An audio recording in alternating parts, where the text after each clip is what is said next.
Oke guys, welcome back to Daily Charting with Toshi, di mana kita akan daily chart your favorite cryptocurrencies. Oke, dalam 24 jam terakhir, cryptocurrency market terkoreksi sebesar 0,34%. Dengan total market cap mencapai di 1,05 triliun US dollars, dengan peningkatan Bitcoin dominan sebesar 0,03% dan penurunan volume sebesar 44,44% dalam 24 jam terakhir. Untuk Bitcoin sendiri terjadi koreksi sebesar 0,26% di angka 25.993, tetapi daily close jam 7 pagi tadi tetap masih di atas dari 26.000. Apakah Bitcoin masih bisa bertahan? We'll see, kita bahas di belakang ya. Untuk Ethereum terjadi koreksi sebesar 0,47% di angka 1646. Untuk BNB terjadi koreksi sebesar 0,66% di angka 216,23. XRP terjadi koreksi super tipis sebesar 0,02% di angka 52 sen. Cardano terjadi peningkatan sebesar 0,39% di angka 26 sen. Dogecoin terjadi koreksi sebesar 0,39% di angka 6 senan. Untuk Solana terjadi koreksi sebesar 0,47% dan yang terakhir Tron ada peningkatan sebesar 0,17% di angka 0,077.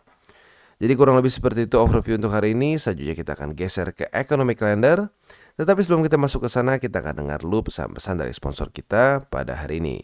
Oke, today's video is brought to you by BingX. Dan BingX sedang ada event yang luar biasa yang bernama Epic Prize Wheel, di mana kita bisa memenangkan grand prize-nya sebesar 1 Ethereum. Ya, tentunya pasti lu tertarik. Gimana cara ikutannya? Gampang banget. Yang pertama, ini yang paling enak buat orang-orang yang belum punya akun. Lu bisa register ya dengan link referral kita di bawah dan bisa mendapatkan chance untuk mendapatkan lucky draw prize-nya. As easy as that ya. Buat lu yang sudah punya akun, ada beberapa cara lain. Yang pertama adalah kita bisa mengcomplete first feature trade kita ya dengan minimal trading volume sebesar 200 USDT. KYC ya, hanya KYC verification aja lu bisa mendapatkan satu draw ya, satu draw. Nah, selain dari itu juga buat lo yang memang raja trading futures ya, di sini juga per volumenya lo bisa mendapatkan chance untuk draw juga. 5.000 bisa mendapatkan satu kali, 10.000 dapat satu kali, 50.000 dapat 4 kali, 100.000 dapat 4 kali dan seterusnya. Ya, jadi buat lo yang trading futuresnya memang sering, di sini cocok banget ya. Nah, selanjutnya juga lo bisa mendapatkan chance untuk draw ini apabila lo menginvite teman lo begitu ya. Event ini berlangsung dari tanggal 12 Agustus sampai tanggal 28. Jadi waktunya masih cukup lama ya. Buat lo yang tertarik silakan bisa post dulu, ikutin semua si notes and terms-nya. Kalau lo setuju silakan ikutan ya. Dan buat lo yang belum punya akun, sekali lagi bisa menggunakan link referral gue di bawah dan langsung mendapatkan satu kali chance untuk mendraw si event ini. Oke, dan sekarang kita masuk ke economic calendar. Kita geser dulu ke GMT plus 7. Dan untuk hari ini, hari Minggu memang ya seperti biasa tidak ada yang terlalu penting. Hanya ada satu dari China, tapi China pun biasanya nggak terlalu ngaruh. Jadi pada hari ini kita bisa lebih fokus ke technical analysis. Untuk besok ya, untuk besok hari Senin, coba kita cek ada yang penting atau enggak. Dari US nggak ada ya, jadi lagi-lagi untuk besok juga kita masih bisa lebih fokus ke technical analysis. Oke, selanjutnya kita langsung masuk ke newsnya datang dari JP Morgan, di mana JP Morgan mempredik atau memforecast bahwa kemungkinan untuk crypto drop itu limited downside menurut dia ya. Kenapa? Alasan dia adalah karena declining open interest yang menunjukkan bahwa sinyal-sinyal bahwa current price trend ini melemah dan kita tahu sekarang trend adalah bearish gitu ya. Nah, kalau kita di sini jadi intinya menurut CJP Morgan ini, menurut research terakhir mereka menunjukkan bahwa most long position liquidations ini sudah completed begitu. Jadi seperti yang gue sudah, ini mirip-mirip kayak ini ya. Kayak intinya kayak yang on chain juga ya kan. Kalau on chain itu kan dia open interest dibagi coin reserve. Nah, di sini hanya open interestnya aja. Nah, jadi bisa dibilang posisi long yang over leverage-nya itu udah pada kena sudah pernah kena long squeeze begitu. Nah, jadi possibility-nya untuk dia drop lebih jauh itu kecil menurut si JP Morgan ya. Nah, ini si open interest-nya dilihat dari mana? Si open interest-nya dibuka dari si Chicago Mercantile Exchange ya, atau CMB. Nah, ini menunjukkan bahwa indikasi tren yang sekarang sedang berjalan akan mulai kehilangan momentum begitu. ya. Jadi sekali lagi penekanannya adalah itu. Open interest nurun ya adalah sinyal dari current price trend untuk melemah ya. Nah, sama kayak di sini. Waktu kita sedang kena all time high di sini ya, kita bisa lihat CME mulai apa? Mulai turun nih. CME mulai turun dan menunjukkan apa? Tren yang tadinya bullish mulai berubah. Nah, di sini juga mirip-mirip ya. Tren yang bullish ya, CME-nya turun, berubah. Open interest-nya turun. Kali ini kita bisa lihat dia mulai turun nih CME. Nah, CME mulai turun dan price trendnya sekarang sedang drop. Artinya possibility mulai berubah naik ke atas. Begitu ya.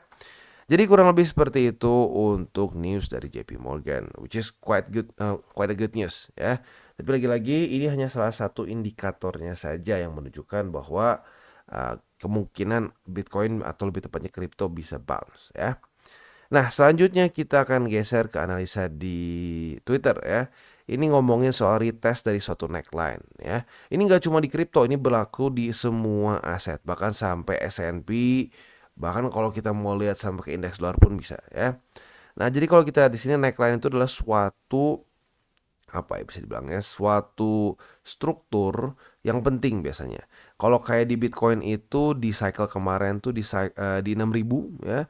Kalau sekarang ya di sekitar 25.000 atau ada juga yang argue di 31.000 ya. Tapi intinya neckline kita kali ini yang masih belum kita berhasil taklukkan adalah di 25.000. Sudah beberapa kali di retest sebagai support pernah jebol ya. Sebagai resisten 2 kali. Nah, di sini juga sempat diretest menjadi suatu support. Udah 2 kali nih. Nah, pertanyaannya apakah Bitcoin akan rally dari sini atau malah jebol ke bawah lagi ya. Nah, tentunya koin ini benar-benar awal dari suatu bulan ya tentunya akan seperti ini ya, retest dan naik ke atas. Nah, jadi tinggal kita lihat nih apakah benar-benar ini sudah akhir dari bulan atau belum ya. Oke, selanjutnya kita akan geser ke TA. Untuk Bitcoin kita bisa di sini ya. Overall masih cukup oke, masih di atas dari 26.000 daily close-nya. Nah, sekarang mungkin yang menjadi PR adalah tetap bertahan di atas dari 26.000. Itu aja sih. Untuk Bitcoin di daily simple banget, bertahan di atas dari 26.000 ya. Jadi kurang lebih seperti itu PR untuk Bitcoin di daily ya. Kalau dia sudah berhasil rally lagi ya, apalagi retest ke 26.400-an. Nah, PR selanjutnya adalah di weekly yang sudah kita bahas beberapa kali sebelumnya ya. Yaitu adalah bull support band. Untuk bull support band sekarang itu ada di angka 28.419 sampai ke 27.649 ya. Jadi harapan kita adalah dia retest, rally dan reclaim gitu ya. Karena lagi-lagi awal-awal bulan itu sering kali terjadi ya, dia udah reclaim nih ya. Kita ambil contoh di sini. Dia udah reclaim. Tapi gagal mempertahankan, jebol ke bawah. Nah, udah jebol, reclaim lagi yang kedua kali. Nah, mantul biasanya bagus ya, lanjut ke atas terus. Untuk yang kemarin 3 kali malah ya. Reclaim, jebol, ya. Reclaim lagi, jebol lagi, reclaim. Nah, yang ketiga baru rally lagi ke atas ya. Nah, semoga kita jangan yang kayak di sini. Semoga kita kayak yang di sini. Reclaim yang kedua kali langsung naik ke atas, ya. Jadi kurang lebih seperti itu PR untuk Bitcoin secara daily maupun weekly, ya. Selanjutnya kita akan geser ke indeks dolar. Untuk hari ini tentunya kita tahu ya masih market close karena hari Minggu. Tapi PR-nya untuk indeks dolar masih sama seperti kemarin, yaitu semoga saja dia mulai kehabisan momentum dan ke-reject oleh 104,13 ya, karena sebelumnya 104,13 ini adalah suatu struktur yang berhasil membuat indeks dolar membuat suatu lower low di sini ya. Jadi semoga saja ya dalam beberapa hari ke depan akan mengulangi lagi di sini ya dan membuat lower low ya. Jadi kurang lebih seperti itu juga untuk indeks dolar, quite simple ya, dan juga ini bisa dibilang untuk makro yang sudah selesai. Selanjutnya kita akan masuk ke buy limit, tetapi sebelum kita masuk ke buy limit seperti biasa gua akan disclaimer dulu bahwa semua konten dari TCI ini bukanlah financial advice, ini semua bentuknya adalah edukasi ya. Lalu bagaimana cara untuk mendukung TCI ya, ada banyak caranya. Lo bisa like our video, bisa share our video, atau juga bisa menggunakan link refleks kita di bawah.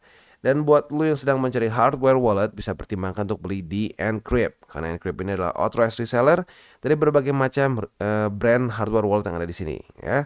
Dan buat kita yang tinggal di Indonesia, tentunya kayak sekitar 99% lah yang nonton TCI, ya ini kami mendapatkan free shipping ya. Jadi kurang lebih seperti itu. Buat lo yang tertarik bisa klik di link description gue di bawah. Dan sekarang kita masuk ke Bitcoin. Untuk Bitcoin kita bisa lihat secara struktur, technically speaking dia daily close di bawah dari 26.032. Tapi ya bisa dibilang sebenarnya gue lebih ke 62.000, lebih ke 26.000 sih daripada 26.032. Tapi intinya secara struktur sedikit jebol ya. Maka dari itu berarti kita untuk buy limit tinggal tersisa di buy limit ketiga di 25.733. Untuk posisi futuresnya, posisi long kita kena cut loss ya, walaupun tipis sih nggak apa-apa. Nah, tinggal pertanyaannya adalah apakah ini akan menjadi setup posisi short atau tidak. Kalau sampai hari ini terjadi di retest 1, daily close besok jam 7 pagi masih tetap di bawah dari 26.000, kita bisa limit posisi short di 26.000 lebih 32 USD. Dan kita bisa buka posisi short dengan target TP di 25.733. Dan sekarang kita masuk ke Ethereum. Untuk Ethereum kita bisa lihat di sini ya. Untuk posisi spotnya, buy limit pertama sudah tembus dari kemarin, buy limit kedua masih tersisa di sini 1693 dan buy limit ketiga di 1567. Itu untuk posisi spot di Ethereum. Nah, untuk posisi futuresnya kita bisa lihat di sini sudah tembus kemarin dari 1660, daily close di bawah. Apabila terjadi retest 1 ya, retest 2 di 1660 sebagai resisten, kita bisa buka posisi short dengan target TP konservatif di sini di 1633. Buat yang agresif boleh pertimbangkan di 1623. Sementara untuk posisi longnya tinggal kita balik logikanya. Retest 1, retest 2 di 1623, kita bisa buka posisi long dengan target TP kita di 1660. Dan sekarang kita geser ke Solana. Untuk Solana kita bisa lihat di sini buy limit kedua sudah tembus. Buy limit yang tersisa untuk Solana adalah tinggal di buy limit ketiga, yaitu di $17 lebih 29 sen. Untuk posisi futuresnya, apabila terjadi retest 1, retest 2 di $20 lebih 80 sen sebagai resisten, kita bisa buka posisi short dengan target TP kita di mana bisa di lower band, ini yang paling agresif, atau boleh juga di sini ya, di salah satu wick terdalam yaitu di $20 pas. Yaitu untuk posisi short kita di Solana. Untuk posisi longnya jujurnya masih cukup jauh ya setupnya, jadi kita skip dulu aja. Untuk BNB kita bisa lihat di sini dia masih berhasil bertahan di atas dari 216,1 ya. Jadi buy limit pertama masih aktif untuk BNB, sudah di retest 3 kali berturut-turut ya, atau 4 kali berturut-turut. Untuk posisi spot kedua atau buy limit kedua di 205 dan buy limit ketiga di 197 kalau dibulatkan ya. Nah, untuk posisi futuresnya kita sudah pegang posisi long dari tanggal 25 Agustus kemarin. Buat yang konservatif ya mungkin udah kena target TP, udah TP duluan. Tapi buat yang masih agresif, masih mempertahankan posisi, sekarang masih oke karena masih belum terjadi daily close di bawah dari struktur. Target TP-nya konservatif di EMA 20, agresif di 230,8. Untuk posisi shortnya tinggal kita balik logikanya. Retest 1, retest 2 di EMA 20 sebagai resisten, kita bisa buka posisi short dengan target TP kita di 216. Dan sekarang kita geser ke XRP. Untuk XRP kita bisa lihat ya, kemarin lusa terjadi retest pertama, tapi sayangnya kemarin nggak terjadi retest kedua untuk di 53 sen. Jadi belum dapat posisi short ya. Sementara untuk posisi spotnya masih sama. Buy limit pertama masih tetap bertahan kokoh di 50 sen dan EMA 200 gue jadiin satu ya. Buy limit kedua di 42 sen dan buy limit ketiga di 40 sen ya. Nah, untuk posisi futuresnya seperti yang gue bahas tadi, baru terjadi retest tapi kemarin enggak retest kedua, jadi kayak ngulang lagi. Retest 1, retest 2 di 53 sen sebagai resisten. Sekarang kita bisa buka posisi short dengan target TP kita di 50 sen ya. Itu untuk posisi shortnya. Untuk posisi longnya tinggal kita balik logikanya. Retest 1, retest 2 di 50 sen sebagai support, kita bisa buka posisi long dengan target TP di 53 sen ya. Jadi kurang lebih seperti itu setup untuk di XRP dan juga ending DDCBT kita pada hari ini. Sekali lagi aku mengingatkan, jangan pakai uang panas, jangan over leverage, dan berpikirlah jangka panjang untuk kripto. Oke guys, jadi itu adalah akhir dari segmen DCWT kita pada hari ini. Dan jangan lupa bagi kalian yang merasakan manfaat dari segmen ini, jangan lupa untuk share ke teman-teman kalian. Dan apabila lu pengen mensupport channel kita, ya TCI, jangan lupa untuk menggunakan link referral kita di bawah. Nggak wajib, ya, tetapi apabila lu menggunakan link referral kita di bawah, ada macam-macam, ya, dari Bybit, Huobi, Maxi, toko kripto, dan banyak lagi, ya. Ya, walaupun nggak wajib, tapi kalau menggunakan link referral kita, lu secara langsung membantu perkembangan dari TCI. Dan satu lagi, jangan lupa juga untuk join Telegram group kita, di mana kita bisa ngobrol-ngobrol santai mengenai dunia cryptocurrency secara dua arah. So, jangan lupa untuk like, subscribe, click the bell icon, and see you on the next video.